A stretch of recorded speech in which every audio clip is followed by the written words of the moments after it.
Can I build a Lego set before the fireworks start?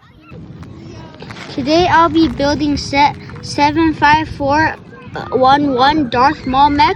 Has 143 pieces and one minifigure, which is Darth Maul, of course. It's pretty windy around here, so I'll be putting all the pieces in this bag and building the set in the bag. Let's start building.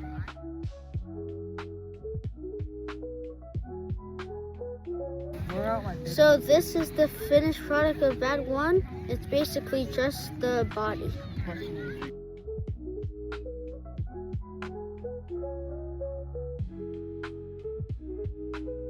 So now we're done with bag 2.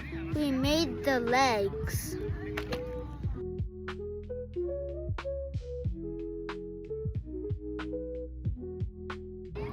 So this is the final build. To put the minifigure in, you just open this up, put the Darth Maul in where the leg thing goes, and for his lightsaber, there's a red clip at the back where you can put it. You can also take off his lightsaber like this, because there is a Technic bar piece. Anyways, it took me like 10 minutes to build this thing. Remember to like and subscribe. I'll have a full video down in the description pretty soon. May the bricks be with you.